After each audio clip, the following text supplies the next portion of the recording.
بسم اللہ الرحمن الرحیم۔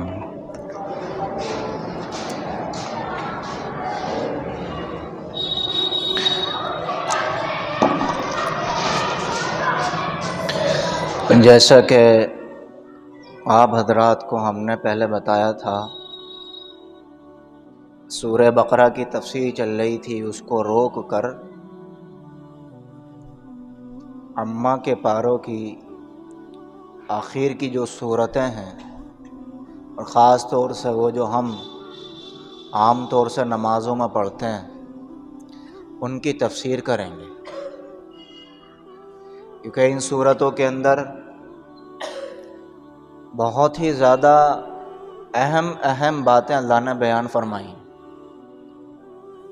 اور انہی صورتوں میں سے ایک صورت سورہ کوثر ہے کہ جس کی کچھ تفسیر آج کے دن آپ حضرات کے سامنے آ گئی تھی کہ اللہ تبارک و تعالیٰ نے حضور صلی اللہ علیہ وسلم کو تمام خوبیوں اور تمام کمالات سے نواز کر دنیا میں بھیجا، ذرہ برابر بھی کسی بھی طریقے کی آپ کے اندر کوئی کمی نہیں، اور وہ خوبیاں ہمارے نبی کو اللہ نے دیں کہ جو کسی بھی ہستی کو وہ خوبیاں نہیں دیں۔ ان میں سے چند خوبیاں آپ حضرات کے سامنے آئیں، اور پھر اس صورت کے اندر اللہ تعالیٰ نے اپنے ایک انعام کو بھی بیان فرمایا کہ نبی جی، ہم نے آپ کو کوثر عطا کی ہے۔ تمام تفاسیر کے مطابق کوثر کہتے ہیں ہر اچھی چیز کو، ہر بھلی بات کو۔ تو جب تمام اچھی چیزیں، تمام خوبیاں اس میں آ گئیں، تو جو حوض کوثر ہے، جس کو کوثر کی نہر بھی بولتے ہیں عام طور سے، وہ بھی آ گئی اس میں، تو حضور صلی اللہ علیہ وسلم کو یہ حوض کوثر عطا کیا گیا۔ اب یہاں ایک بات یہ سوچنے کی ہے کہ بھئی حضور صلی اللہ علیہ وسلم تو جنت کے سب سے اعلیٰ مقام پر ہوں گے، اور تفسیروں میں آیا ہے کہ جیسے مثال کے طور پر یہ عرش ہے، اللہ کی کرسی، اور یہ عرش کی چھت ہے، اللہ کی عرش کی چھت ہے۔ عرش پر اللہ جلوہ فرمائے گا، عرش کی چھت ہے، تو عرش کے نیچے والا جو حصہ ہوگا وہ حضور صلی اللہ علیہ وسلم کا گھر ہوگا۔ اب اندازہ لگائیے، اس سے اونچا تو کوئی مرتبہ نہیں رہا۔ عام طور سے آپ نے سنا ہوگا علماء کے بیان میں کہ سب سے اونچا مرتبہ اللہ کا، اور دوسرے نمبر پر محمد مصطفیٰ صلی اللہ علیہ وسلم کا۔ تو جیسا مرتبہ ایسے ہی پھر مقام بھی اللہ عطا فرمائے گا۔ تو کوثر جو نہر حضور صلی اللہ علیہ وسلم کو دی گئی ہے، تو میں بتا رہا تھا یہاں یہ بات سوچنے کی ہے کہ جنت کے مالک، جنت کے سب سے اونچے مقام اور مرتبے پر حضور رکھے جائیں گے، آپ کو وہ مرتبہ دیا جائے گا۔ تو اب ذرا کیا خیال ہے کہ اس میں کوئی کمی ہوگی؟ جی، جس کو رب نے بنایا ہو اور اپنے نبی کے لیے بنایا ہو، اور جسے جنت کا سب سے اونچا مرتبہ کہتے ہیں، تو اس میں کوئی کمی ہوگی؟ تو یہ فردوس جو نہر، یہ کوثر جو نہر ہے، یہ کس لیے ہے؟ پھر یہ ہے مطلب، یہ کوثر جو نہر ہے یہ کس لیے ہے؟ تو جواباً عرض یہ ہے کہ یہ نہر اللہ تبارک و تعالی نبی صلی اللہ علیہ وسلم کے ذریعے سے اس امت کو عطا فرمائے گا۔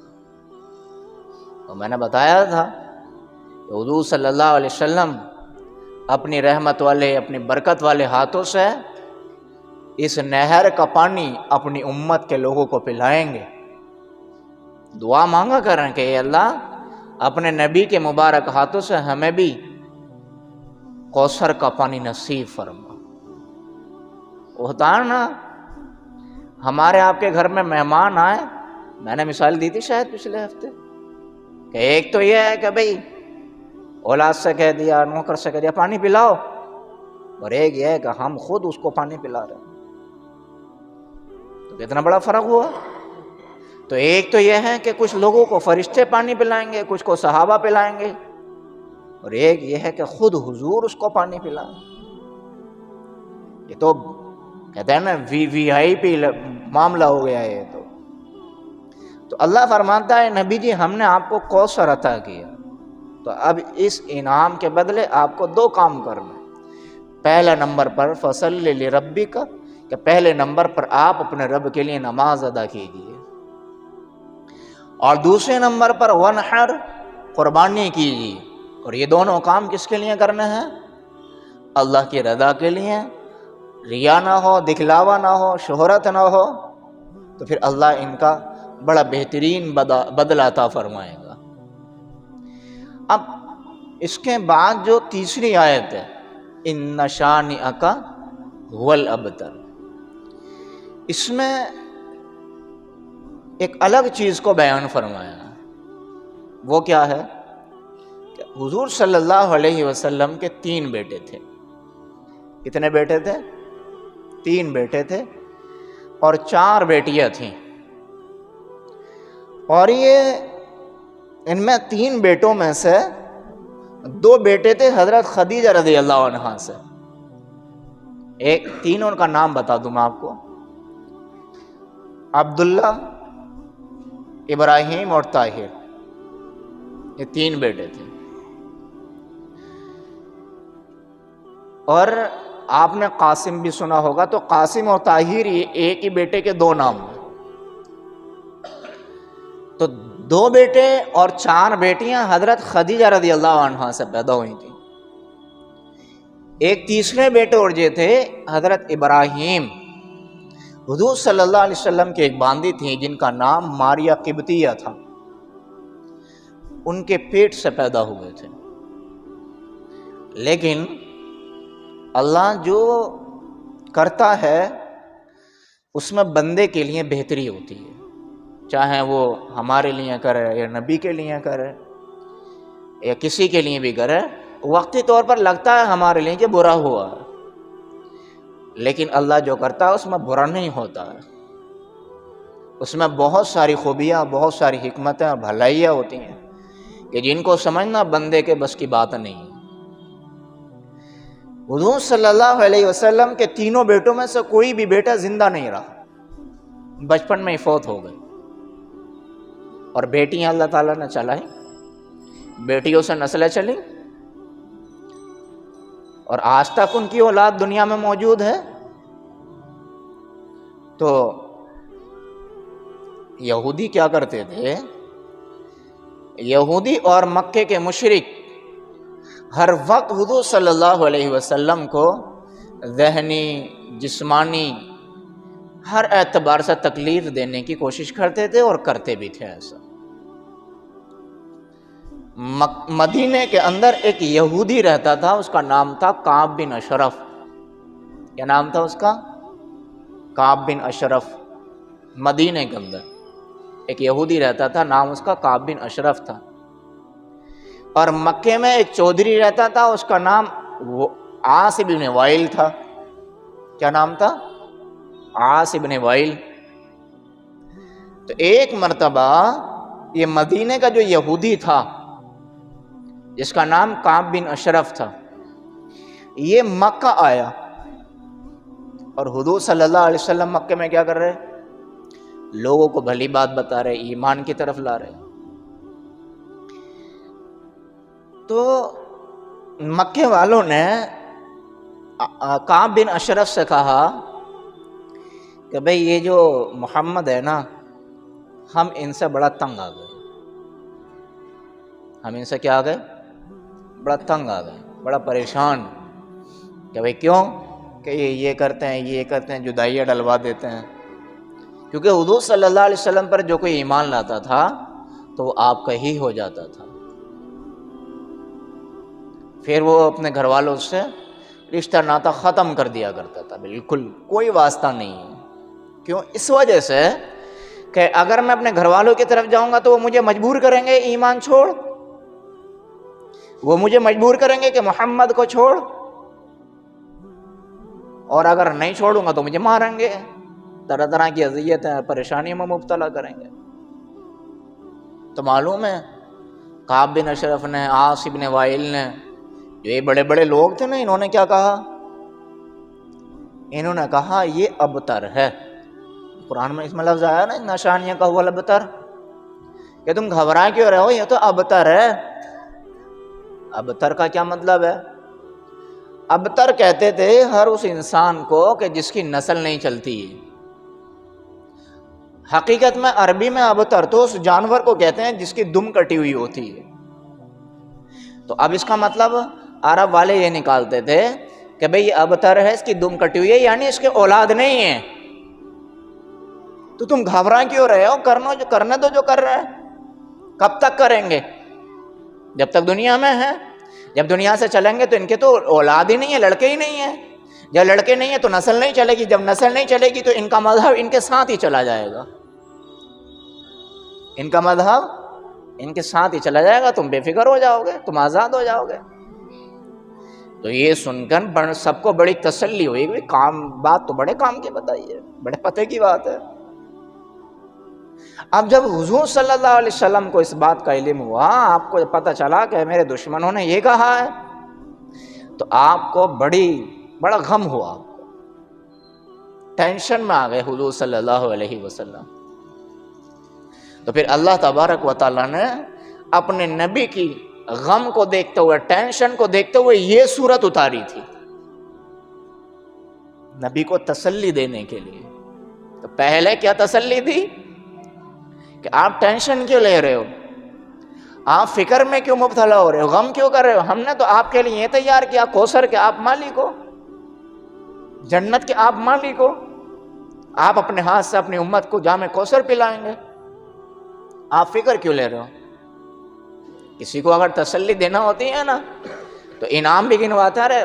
باپ اگر بیٹے کو تسلی دے تو ٹینشن کیوں لے رہا، میں ہوں نا تیرے ساتھ. دیکھ فلاں وقت پریشانی آئی، کون تھا تیرے ساتھ؟ تیرا باپ تھا نا، تیری ماں تھی نا. تو بیٹے کو سینہ چھوڑا ہو جاتا ہے کہ ہاں باپ کا سایہ میرے لیے سب کچھ ہے. اب تسلی دینے والا ہو اللہ اور لینے والے ہو محمد مصطفیٰ، تو کیسا صبر آئے گا اور کیسا سینہ چھوڑا ہوگا کہ نبی جی آپ گھبرا کیوں رہے ہو. گھبرانے کی ضرورت نہیں ہے. اس سورت سے ذرا ہٹ کے ہے، ایک چھوٹا سا واقعہ اور بتا دوں حضور کے تعلق سے. ایک مرتبہ حضور صلی اللہ علیہ وسلم پر وحی نہیں اتری 16-17 دن تک. کتنے دن تک؟ 16-17 دن ہو گئے وحی نہیں اتری. تو مکے میں شور شرابہ ہو گیا، کبھی اب وحی نہیں آئے گی. محمد کو محمد کے رب نے چھوڑ دیا. اب دشمن کی طرف سے ایک بات سننے کو ملا تو صبر آ جاتا کہ چلو یہ تو ہے ہی دشمن، ان کا تو کام ہی ہے. تو آپ نے ٹینشن نہیں لی، غم نہ ہوا. ایک مرتبہ جب گھر کو آئے تو اماں خدیجہ رضی اللہ عنہا تھی اور بڑی اداس تھی. حضور صلی اللہ علیہ وسلم نے اداسی کا سبب معلوم کیا کہ خدیجہ اداس کیوں ہو، اداس کیوں. اگر کسی کی بیوی گھر میں اداس ہو، شوہر گھر میں داخل ہو تو پوچھنا چاہیے. یہ نہیں کہ ایک دم جو ہے میاں فیس ٹو فیس ہو گئے اور سنا دی بڑھیا والی. اور بیوی کو بھی چاہیے کہ شوہر آئے تو منہ نہ پھلائے. بعض مرتبہ ہوتا ہے دن میں ساس سے، ننند سے، سسر سے کوئی بات ہو گئی، اب جیسے ہی شوہر گھر میں آیا وہ آنسر پارٹی دے کے پڑی، پتہ نہیں کس موڈ میں آیا. تو یہ ساری باتیں تربیت سے آتی ہیں، ماں باپ تربیت کرتے ہیں تو پھر یہ بات پتہ چلتی ہے. بڑا لمبا ٹاپک ہے. خیر، تو حضور صلی اللہ علیہ وسلم نے پوچھا کیا مسئلہ ہے؟ تو حضرت خدیجہ رضی اللہ عنہ کے کانوں میں تو وہ بات پڑ چکی تھی، دشمن یہ کہہ رہے ہیں. تو حضرت خدیجہ رضی اللہ عنہ نے تھوڑا رونے کی سی حالت میں، اداسی کی حالت میں حضور سے فرمایا یا رسول اللہ، کہیں ہمارے رب نے ہمیں چھوڑ تو نہیں دیا؟ کہیں ہمارا رب ہم سے ناراض تو نہیں ہو گیا؟ اب دیکھیے کتنی بڑی بات ہے کہ حضور صلی اللہ علیہ وسلم حضرت خدیجہ رضی اللہ عنہ کی گود میں سر رکھے ہوئے ہوتے تھے تو آپ پر وحی اترتی تھی. حضرت خدیجہ رضی اللہ عنہ کو حضور صلی اللہ علیہ وسلم کے سلام آتے تھے، لیکن ذرا ساری وحی میں دیر ہو گئی تو پھر حضرت خدیجہ رضی اللہ عنہ بھی ایک دم سوال کر بیٹھیں کہ یا رسول اللہ، کہیں ہمارا اللہ ہم سے ناراض تو نہیں ہو گیا؟ کیا وجہ ہے؟ تو حضور صلی اللہ علیہ وسلم جب دشمنوں کی طرف سے سن رہے تھے تو صبر تھا، لیکن جب وہی بات گھر میں سننے کو ملی تو آپ کا صبر ٹوٹ گیا، آپ بھی رونے لگے. اور جب روئے نا آپ تو پھر اللہ تعالیٰ نے آسمان سے قرآن اتارا. تو پہلے تو قسم کھائی اللہ تعالیٰ نے، وَالضُّحَىٰ وَاللَّيْلِ إِذَا سَجَىٰ، قسم ہے مجھے روشن دن کی، وَاللَّيْلِ إِذَا سَجَىٰ، اور قسم ہے سیاہ رات کی جب وہ چھا جائے. اور ایک بڑے تفسیر کے امام ہیں امام رازی رحمۃ اللہ علیہ نے انہوں نے تفسیر کی ہے وَالضُّحَىٰ، مجھے قسم ہے اے میرے نبی آپ کے روشن چہرے کی، وَاللَّيْلِ إِذَا سَجَىٰ، اور مجھے قسم ہے آپ کی سیاہ زلفوں کی. اور تیسرا ترجمہ کیا ہے وَالضُّحَىٰ، قسم ہے مجھے آپ کے علم کی، وَاللَّيْلِ إِذَا سَجَىٰ، اور قسم ہے مجھے آپ کی اس ستاری والی چادر کی کہ جس میں آپ اپنی گناہ گار امت کو چھپا لیتے ہو. تو پہلے قسم کھائی اللہ نے، کس بات کا یقین دلانے کے لیے؟ ما ودعک ربک وما قلی، کہ آپ کے رب نے نہ آپ کو چھوڑا ہے اور نہ آپ سے ناراض ہوا ہے.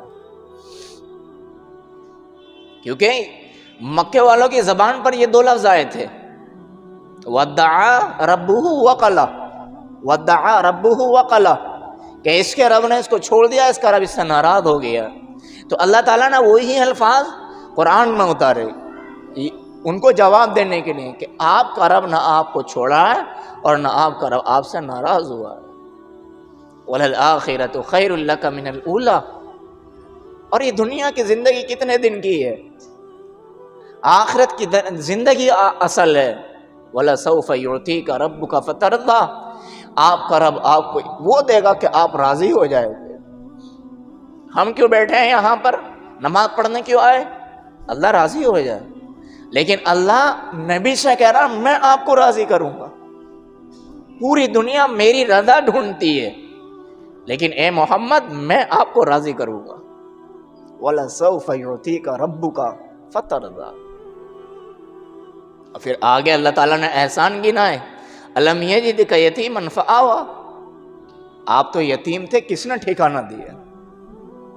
وَوَجَدَكَ ضَالًّا فَهَدَىٰ، آپ عبادت کر کر کے مجھے تلاش کرتے تھے، میں نے اپنا آپا آپ کے اوپر کھول دیا. وَوَجَدَكَ عَائِلًا فَأَغْنَىٰ، آپ کے پاس کچھ نہیں تھا، مال کس نے دیا؟ مالدار بیوی کس نے دی؟ تو حضور کو غم ہوا تو پہلے قسم کھائی اور پھر احسان گنائے اور پھر کہہ رہا ما ودعک ربک وما قلی، کہ جو ہستی آپ کے ساتھ ایسا کرے وہ کیسے چھوڑ سکتی ہے. تو تسلی وہاں بھی اور وہی تسلی یہاں بھی کہ آپ غمگین کیوں ہوتے ہیں؟ آپ کا رب تو آپ کو کوثر کا مالک بنا رہا. آپ تو بس دو کام کیجئے، نماز پڑھیں، قربانی کریں. اب اللہ نے جواب دیا ان شانئک ھو الابتر، آپ ابتر نہیں ہو، آپ کے دشمن ابتر ہیں. اللہ نے جواب دیا. دشمن کہتے تھے کہ بغیر نسل کے ہیں، یہ تو نسل نہیں چلے گی ان کی، ان کا دین ان تک ہی رہے گا، گئے یہ ان کا دین ان کے ساتھ چلے جائے گا. تو اللہ نے پہلا جواب دیا کہ آپ ابتر نہیں ہو، دم کٹے ہوئے نہیں ہو، آپ کی نسل کو ہم چلائیں گے۔ اور پھر دوسرا پہلو، دشمنوں کی اولاد تھی اور بڑی بڑی طاقتور تھی، بڑی بڑی مالدار تھی، تو ہونا کیا چاہیے تھا ان کے گمان کے مطابق کہ نبی کا نام نہیں چلتا، ان کا نام چلنا چاہیے تھا نا۔ تو جن کے میں نے ابھی نام لیے، عاص ابن وائل، کعب بن اشرف اور عتبہ بن ربی، امیہ بن خلف، عبداللہ بن ابی، عام لوگوں کو یہ نام پتہ ہوتے ہیں کیا؟ نہیں پتہ ہوتے، عام لوگ ان ناموں سے واقف نہیں ہیں، حالانکہ یہ مال والے بھی، اولاد والے بھی، سب کچھ ان کے پاس۔ اور حضور صلی اللہ علیہ وسلم کے اولاد کوئی زندہ رہے نہیں بیٹوں میں، اور نسل بیٹوں سے چلتی ہے۔ بیٹوں کو اللہ نے بچپن میں فوت کرنے کے بعد بھی حضور کی ایسی نسل چلائی کہ قیامت تو آ جائے گی، حضور کی نسل ختم نہیں ہو سکتی۔ بھئی ایک امتی ہوتا ہے، ایک نبی ہوتا ہے، تو امتی جتنے بھی ہوتے ہیں سارے کے سارے ایک نبی کی روحانی اولاد ہوتے ہیں۔ اب 1400 سال سے زیادہ عرصہ گزر گیا، نبی کی روحانی اولاد مسجد میں بیٹھی ہے، ابھی کچھ نماز پڑھ کے چلے گئے، اور دنیا کے ہر کونے پر نبی کی اولاد موجود ہے۔ اور جو دشمن تھے، جو کہہ رہے تھے آپ کا نشان ختم ہو جائے گا، ان کا ایسا نام و نشان مٹا کہ آج ان کو کوئی جانتے ہی نہیں کہ وہ ہیں کیا۔ اگر کتابوں میں ان کا نام موجود ہے، اتہاس میں اگر ان کا نام موجود ہے، تو وہ بھی حضور صلی اللہ علیہ وسلم کی برکت سے موجود ہے، کہ اگر حضور صلی اللہ علیہ وسلم دنیا میں اللہ نہ بھیجتا تو ان کا بھی نام نشان نہیں ہوتا۔ تو اللہ تعالیٰ نے حضور کو تسلی دی یہاں پر۔ اب حضور کی اولاد موجود کیوں ہے؟ حضور کی اولاد اس وجہ سے موجود ہے کہ حضور پر جو ایمان لاتی ہے، اللہ پر جو ایمان لاتی ہے، تو وہ نیکوکار ہوتی ہے۔ کون ہوتی ہے؟ وہ نیک اولاد ہوتی ہے۔ اور اصل میں شریعت کی زبان میں نسل جو چلتی ہے وہ اچھی اولاد سے چلتی ہے۔ کس سے چلتی ہے جی؟ اچھی اولاد سے چلتی ہے، بری اولاد سے نسل نہیں چلتی ہے۔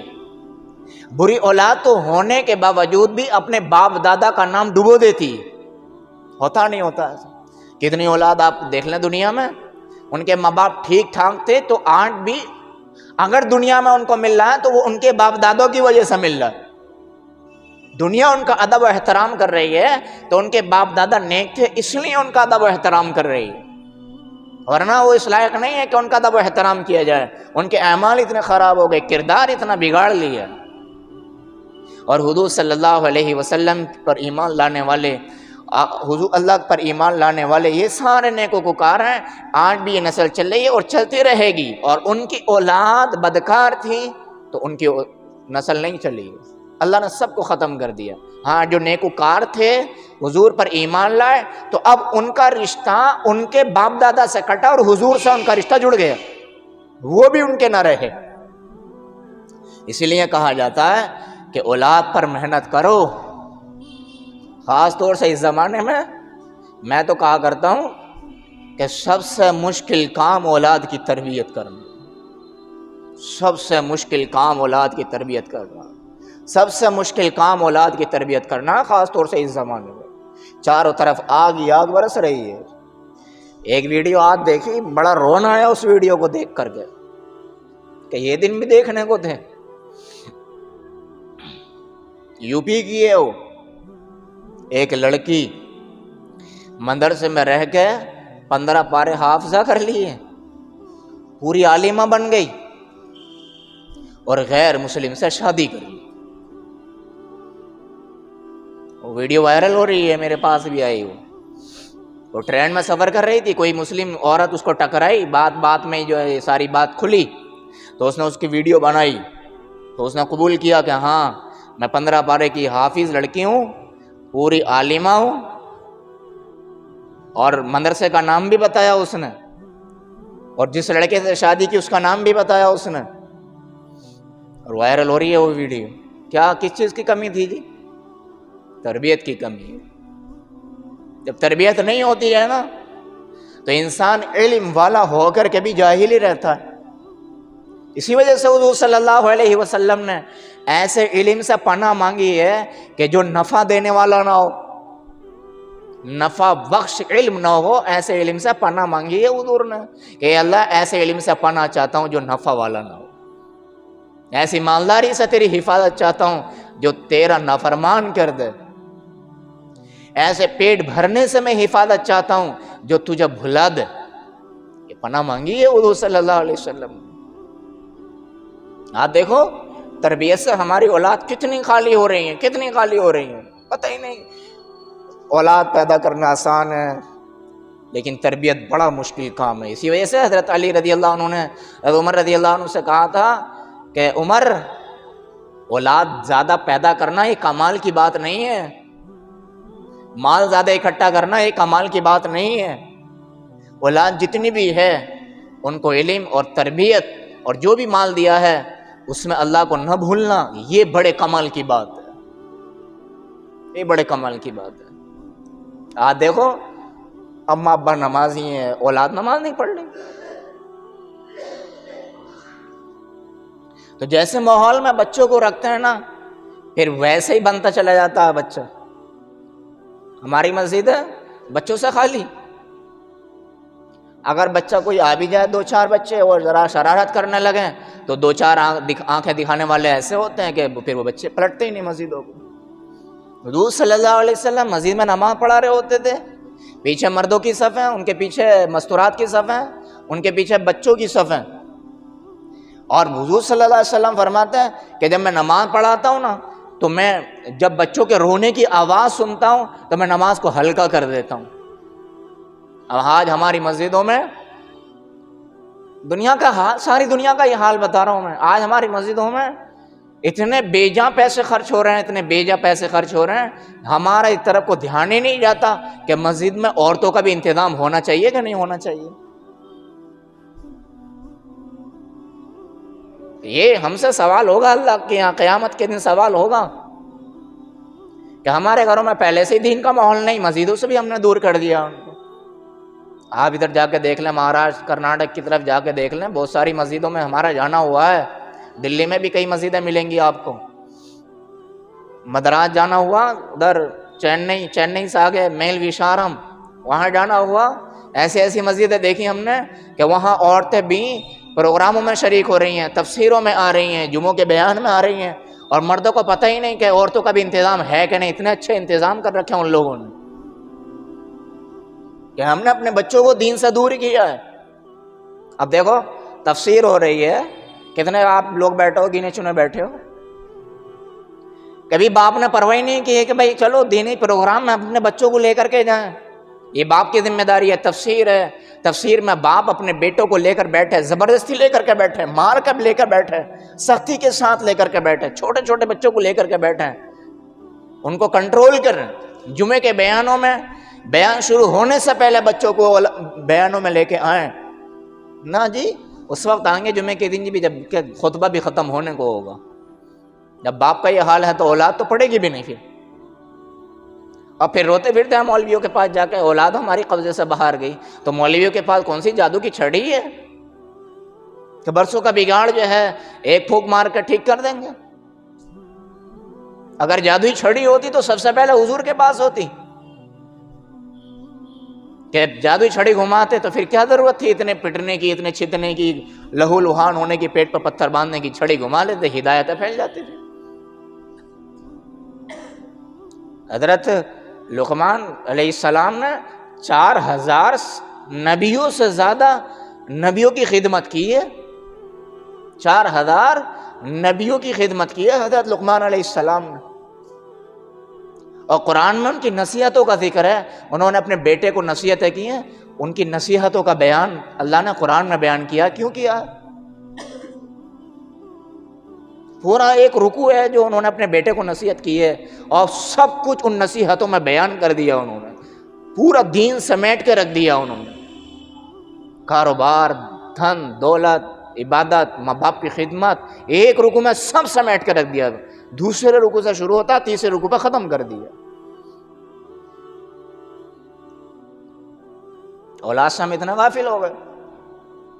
وہی تو قرآن کہہ رہا ہے ان نشانیاں کا ولبتر، کہ یہ آپ کے جو دشمن ہیں یہ بغیر نام و نشان کے ہوں گے. کیوں؟ کہ ان کی بھی تربیت نہیں ہے، ان کی اولاد کی بھی تربیت نہیں ہوگی. حضور صلی اللہ علیہ وسلم نے بے شمار حدیثوں میں بیان فرمایا کہ سب سے پہلا کام اچھا نام رکھو، عقیقہ کرو، گنجائش ہو تو ان کو ادب و احترام سکھاؤ، دین سکھاؤ. پھر حضور صلی اللہ علیہ وسلم نے فرمایا آدمی مرنے کو تو مر جاتا ہے، اگر نیک اولاد چھوڑ کر جائے نا تو پھر وہ مرتا نہیں ہے، زندہ رہتا ہو. وہ اولاد کی وجہ سے کہ اب اولاد اس کا نام روشن کرے گی. اور جو انسان اچھا ہو لیکن اولاد کی تربیت نہ کرے، اولاد بگڑ جائے تو وہ زندہ ہونے کے باوجود بھی مر جاتا ہے. اچھا کردار اتنا بڑا رول ادا کرتا ہے، اور ہم اولاد کی طرف سے بالکل غافل ہو گئے. ہماری اولاد 12 1 بجے گھر سے باہر ہے، اولاد باپ کو فکر نہیں ہے. دیکھو یہی ہو رہا، بیٹی کس کے ساتھ جا رہی ہے، کس کے ساتھ آ رہی ہے، کہاں جا رہی ہے کہاں نہیں، کوئی سود نہیں ہے.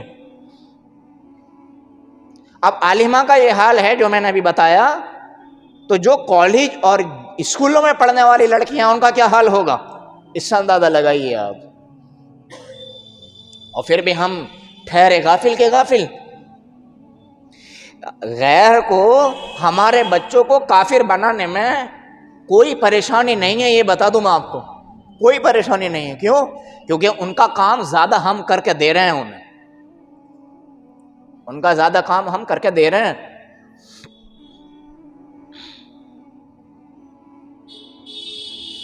ابھی دلی کی ایک خبر 21 تاریخ کی ایک ماں نے اپنے نابالغ بیٹے کو، 16 سال کا بیٹا، دنیاوی قانون کے اعتبار سے بتا رہا ہوں، شریعت کے اعتبار سے تو بالغ ہو گیا وہ، 16 سال کا 350 روپے دیے ماں نے کہ لے بیٹا کچھ راشن وغیرہ لے کے آ. وہ اس محلے سے دوسرے محلے گیا تو نابالغ لڑکا اس کو پہلے پیچھے سے یہ جوڑتی ہے نا یہ پکڑ، گلے میں ہاتھ ڈال کے پہلے اس کا یہ گلا دبایا، اس کو گرانے کے بعد میں پھر چاقو نکال کے اس کا گلا کاٹ دیا. اور معلوم ہے کتنے وار کیے چاقو سے؟ 60 وار کیے، 60 وار. ویڈیو وائرل ہوئی وہ بھی، اور وار کرنے کے بعد، اسے قتل کرنے کے بعد ڈانس کرا اس نے، وہ ویڈیو وائرل ہو رہی ہے، CCTV کیمرے میں آیا. مرنے والا بھی، قتل ہونے والا بھی نابالغ، اور قتل کرنے والا بھی نابالغ، اور دونوں مسلمان.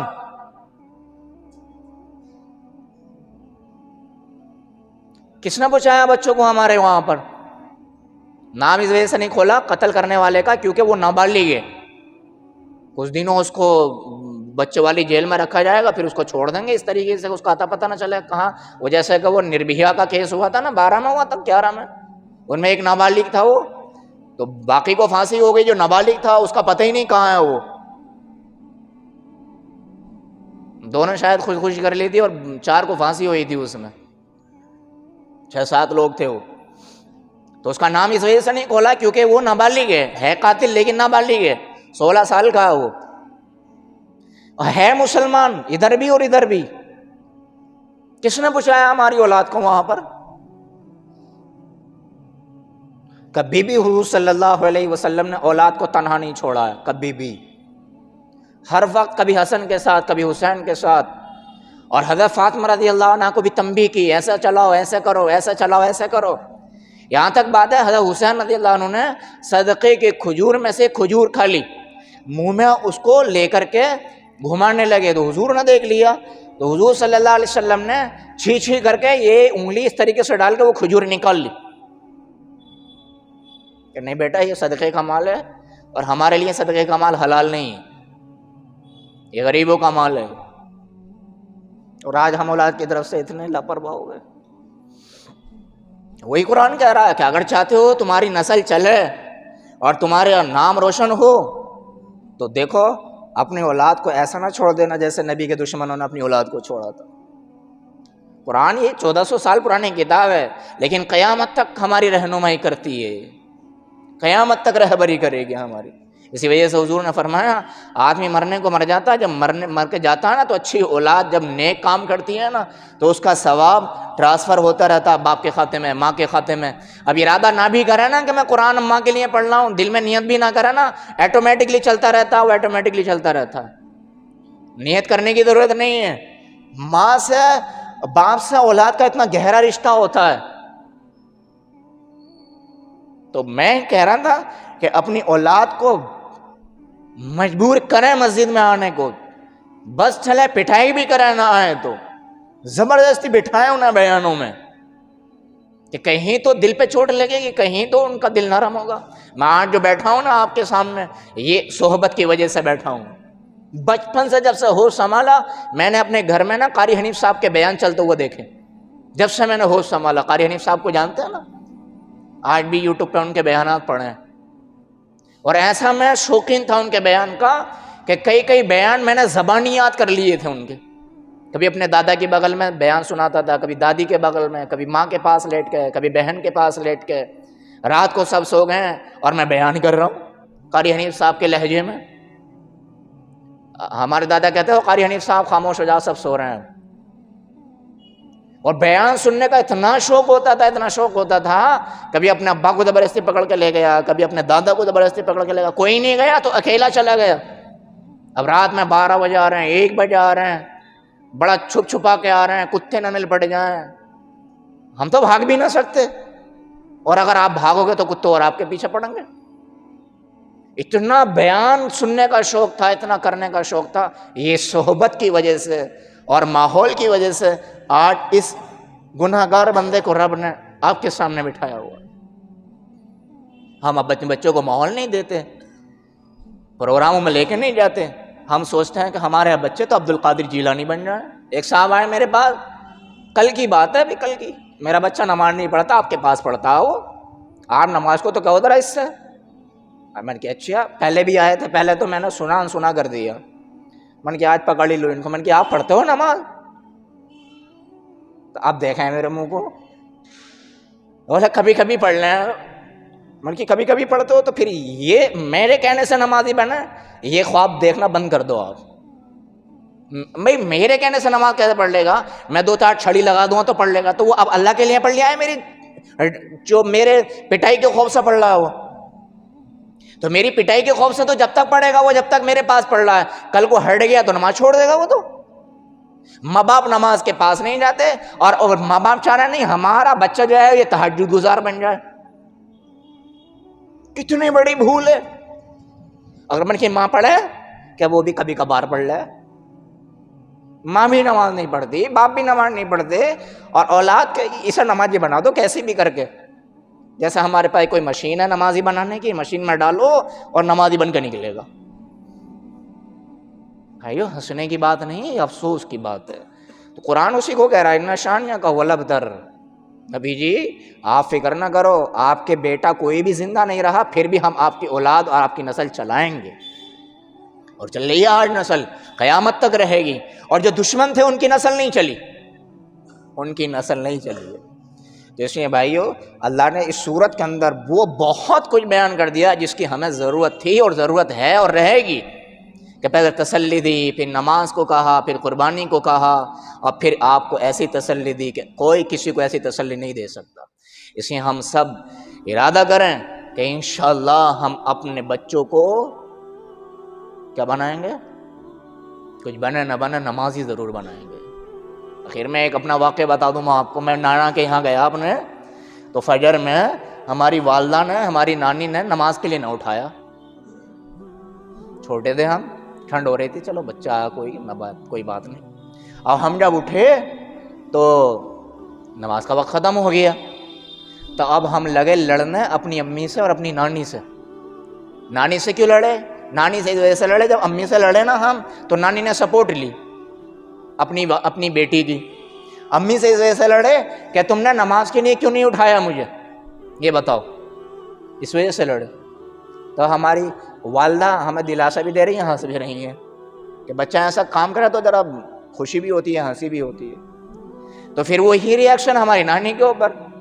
تو میں نے ٹینشن کی وجہ سے کہ میری فجر کی نماز قضا ہوئی ہے، اس دن ناشتہ نہیں کیا تھا،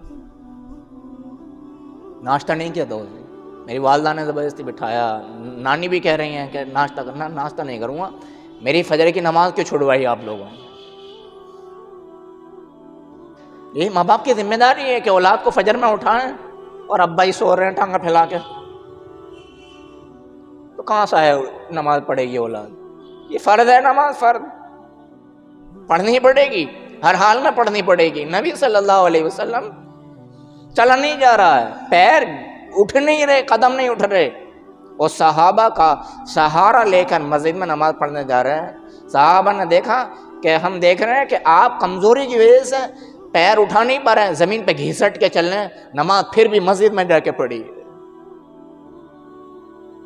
تو بھائیو، میں ایک 3 باتیں کہا کرتا ہوں، اولاد کو چاہتے ہیں نا تربیت کرنا تو 3 باتیں سکھاتے ہیں. ایک تو نماز، کچھ ہو نہ ہو نماز ضرور پڑھو گے، نماز میں کوئی کمپرومائز نہیں ہے. آج نہیں، پہلے ہوم ورک کرو. ہوم ورک کو ماں کتنی فکر کے ساتھ معلوم کرتی ہے، ابا کتنی فکر کے ساتھ معلوم کرتے ہیں، نماز کو معلوم کرتے ہیں ایسے. حضور نے فرمایا ہے میری آنکھوں کی ٹھنڈک ہے، نماز کو معلوم کرتا آج کا باپ؟ جتنی فکر سے ہوم ورک کو معلوم کرتا، ذرا بتاؤ، آپ بتاؤ، معلوم کرتا کبھی؟ نہیں کرتا. کبھی بھی بچے کو یہ بھی تلقین کریں کہ بیٹا ہر غلطی برداشت ہو سکتی ہے، کبھی جھوٹ مت بولنا، کبھی جھوٹ مت بولنا. ایک صاحب آئے تھے حضور کے پاس، تو حضور سے کہا تھا کہ مجھے کوئی ایک بات بتا دے، بس سب باتوں پر مجھ سے عمل نہیں ہوگا، ایک بات بتا دیں کوئی ایک کہ جس پہ میں عمل کر کے ایمان والا بن جاؤں.